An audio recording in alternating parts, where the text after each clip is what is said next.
Good morning and welcome back to our modern philosophy class. Particularly, we are dealing with Spinoza. Perhaps, if I am not wrong, this is our third class on Spinoza. Well, yesterday we wound up by saying, by defining about substance and then about attributes. Well, if you very carefully listen to, observe and understand, very carefully listen to means already notes have been dictated, and then if you understand, carefully understand, it will become very easy for you simply to move forward, because the whole of his philosophy is resting upon the definition that he has given. Yes, the definition of substance is that which is in itself and conceived thought itself. That's why in the beginning we said about the beginning of Spinoza. A class is about Spinoza. I said there is a correspondence between the things that are and the thought that we have. In other words, there is a perfect correspondence. Therefore, the same thing is beautifully narrated in the definition of substance and then about attributes. Those two sections we have explained, and now we go into modes. Attributes, substance, attributes and modes. Now, regarding modes, modes appear through attributes, appear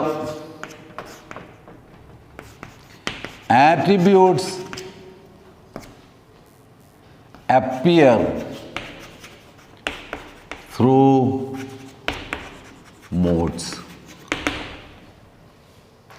We said there is only one substance, and then this one substance has infinitely many attributes, of which we know only two.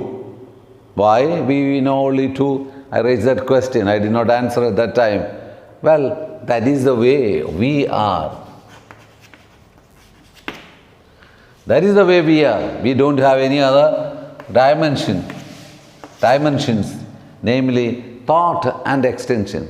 That is how, yes, we have the thinking capacity as well as we are extended being. Look at the size of the extended being called Cherian. So, thought, and we know only two, namely thought and extension. He has infinitely many attributes. Why? Precisely the definition you go through. I don't have to feed every time. The definition is such. He is infinite, eternal. Therefore, infinite and eternal as God is, He has infinitely many attributes. But from our point of view, we know only two, namely thought and extension. So, we go into modes. Attributes appear through modes. Finally, we will sum up again. His metaphysical framework will be given in a chart form. Therefore, you don't have to be worried about it. For instance, the attribute of the extension manifests itself in particular bodies. So, also in particular ideas, thought and extension. Now, a definition of mode. A mode cannot be conceived except as a mode of something, means thought or extension. Thought and extension are the two known attributes. A mode cannot be conceived except as a mode of something, means of thought or extension. There are infinite modes and There are infinite modes and finite modes. There is infinite thought and finite thought.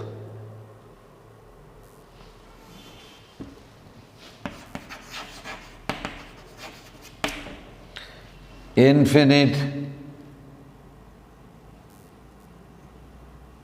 modes, finite modes.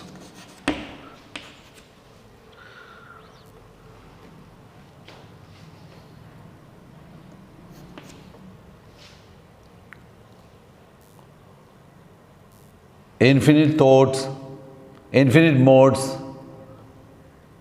is motion and rest.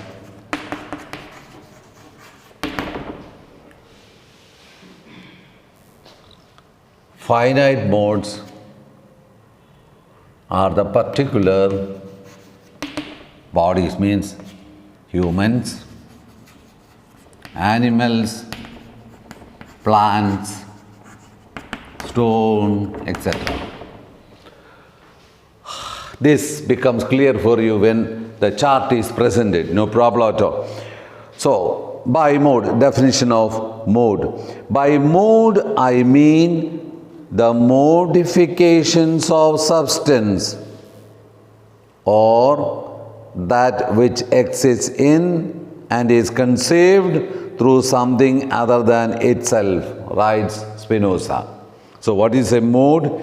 By mode, I mean the modification of substance or that which exists in and is conceived through something other than itself. Now, God as substance in the attribute of extension has infinite, immediate mode of motion and rest. God as substance in the attribute of extension, yes, God as substance, and then we said we know two attributes of God, that is thought and extension. Now, explication. God as substance in the attribute of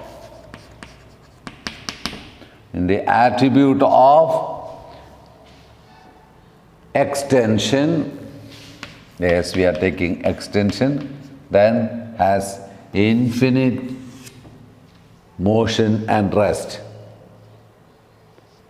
That is, everything in the world as something mental, either motion or in rest. So, God as substance in the attribute of extension, yes, has infinite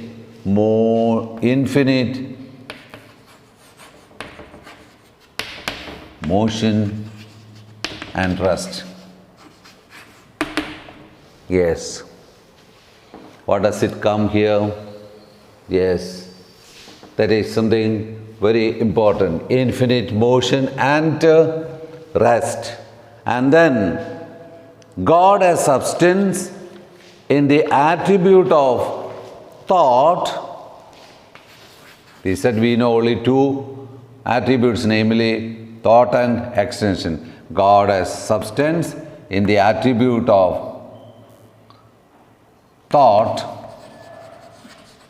First one is extension, we said. Yes, has infinite mode of intellect. Intellect, which Spinoza sometimes calls infinite power of thought. Infinite power of thought. So, God has substance in the attribute of extension, has infinite motion and rest. God has substance in the attribute of thought, has infinite intellect or infinite power of thought. We know only two attributes. That is what because the way we exist here on earth is in the form of thought and extension. That's why he said God has infinitely many attributes, but we know only two, namely thought and extension. So God has substance in the attribute of extension, has infinite motion and rest. God has substance in the attribute of thought as intellect or infinite power of thought. Well, a comparison, when you come to Kant, I will take up, because Kant will give us further something more. How do we come to know things? Yes, transcendental aesthetics, namely space and time. And he calls space and time as infinite. While we have infinite power of motion and rest. And then second one is transcendental analytic, namely the use of categories, means thought. Thought too in God, infinite thought. So that it goes on. That is what I said in the beginning. Thought, philosophy is thought reflecting upon itself. Thought reflecting on itself. So here, when we come to Spinoza, God, there is only one substance. One substance has two attributes, has infinitely many attributes, but we know only two, namely thought and extension. So, God as substance in the attribute of thought has infinite intellect. It is also called infinite power of thought. God as substance in the attribute of extension as infinite motion and rest. So, and then what are the finite ones? That is what we are going to say. The eternal infinite substance expresses itself in an eternal and necessary system of ideas and modes. The infinite and necessary system of idea is called the infinite intellect, and the system of modes of extension is called infinite motion and rest. Now, finite modes are ourselves, plants, animals, stones, etc.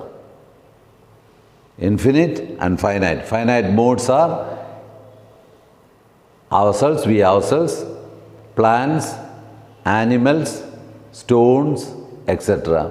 Every particular thing, yes, particular thing means, yes, particular human being, yes, animals, plants, stones, or that you find here on earth visible. Every particular thing in the world and the infinite mode will be the abstract and general idea of humanity. The abstract and general idea of humanity. They are the finite modes. This could be also called his metaphysical framework. But that will be summed up in the following way. So, God as substance, you need to study also by heart certain things. Yes, that is also one of the ways through which you improve your intellect. That is applicable for everyone. So, certain things you have to study by heart. Yes, there is only one substance in Spinoza, and that one eternal, infinite substance has infinitely many attributes, of which we know only two. Why we say of which we know only two? That is the way we exist here on earth, and therefore infinitely many attributes, but of which we know only two, namely thought and extension. Clear? And then God as substance in the attribute of thought has infinite intellect. God as substance in the attribute of extension has infinite motion and rest. This is what is all about his substance, attributes and modes.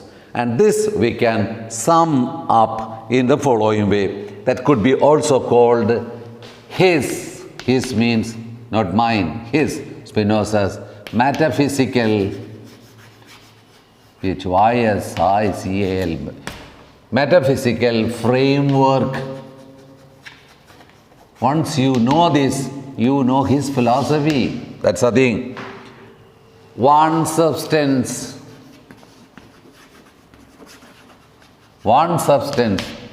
Yes, only one substance. Namely, one substance, God. Two known, K-N-O-W-N, two known attributes. But don't forget, God has infinitely many attributes, but of which we know only two. Okay, two known attributes, namely thought and extension. Thought and extension. And then we said again, God has infinite modes too. Those modes are now coming. Clear? Infinite modes. Infinite modes.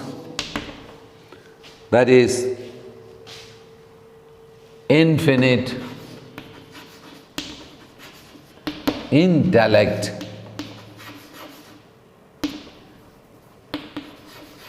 infinite intellect and infinite motion and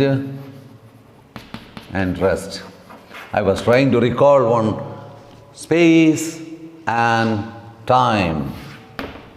That's infinite intellect. Here comes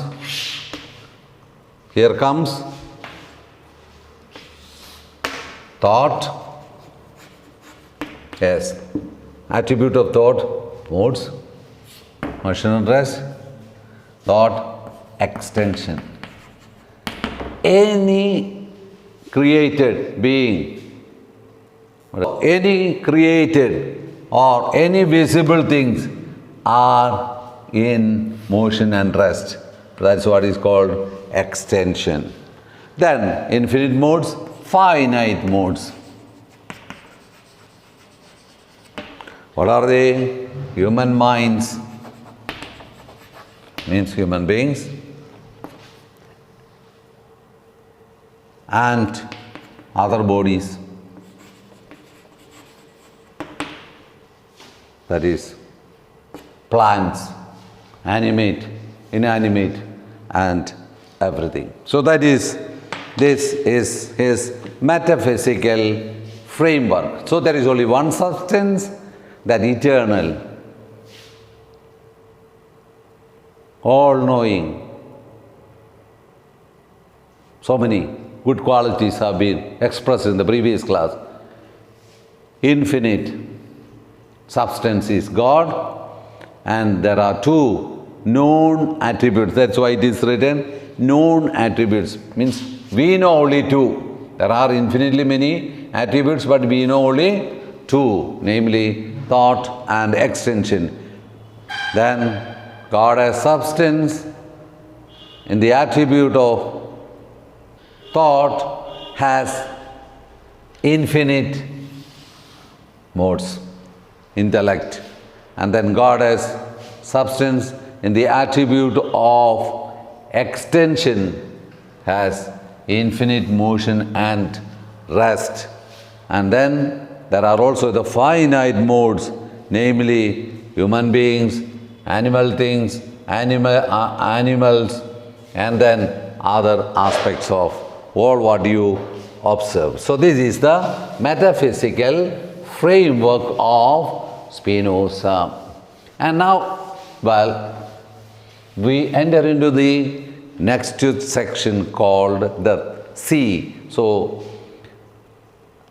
philosophy of God, first one was God as substance, second one, 3:2, attributes and modes, and now 3:3. What is the natural conclusion? The natural conclusion that we can draw from this, the world, emanation of the world. Emanation of the world. It is a natural, I would call it a natural conclusion, because if there is only one substance, naturally this is infinite, eternal,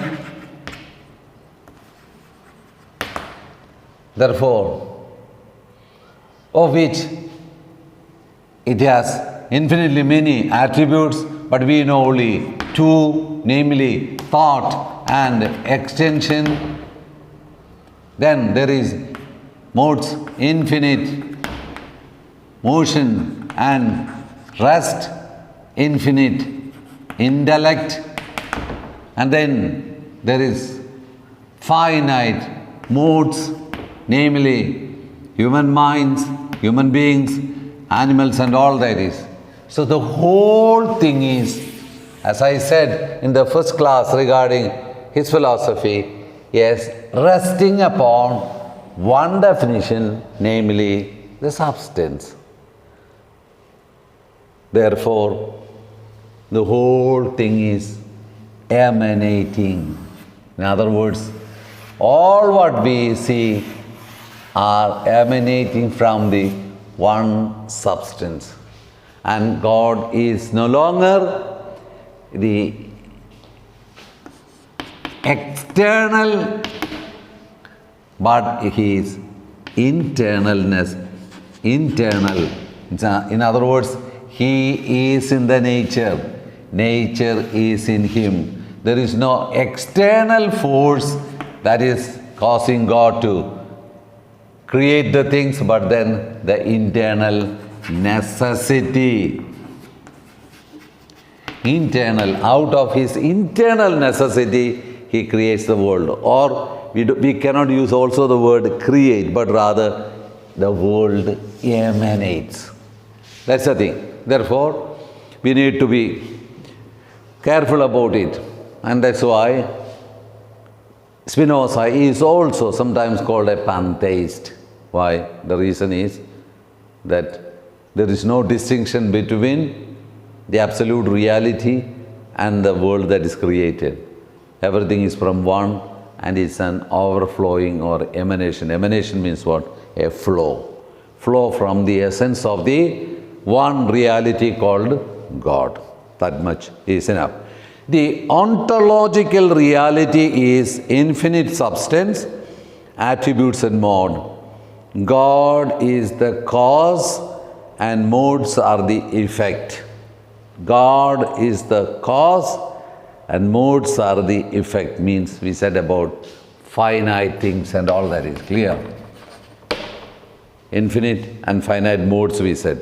God is the cause and the modes are the effect. Just like the properties follow from any finite essence necessarily. So in other words, you call a table should have 4 legs, flat surface, and that's what we call a table. So in other words, yes, everything is flowing from the one substance.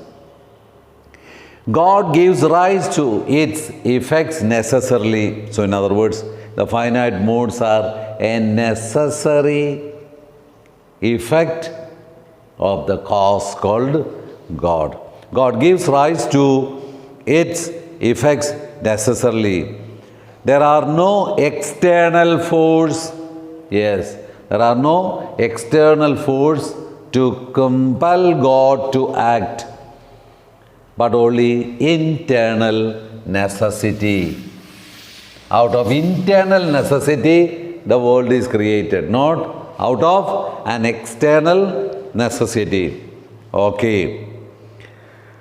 The difference between God and the infinite, the difference between God and the infinite substance and finite thing is that God is not determined in his existence on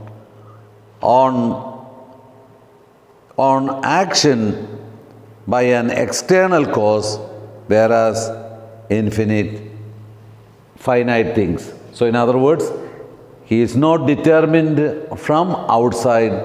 There is no external force causing God to bring the things out, but only an internal necessity.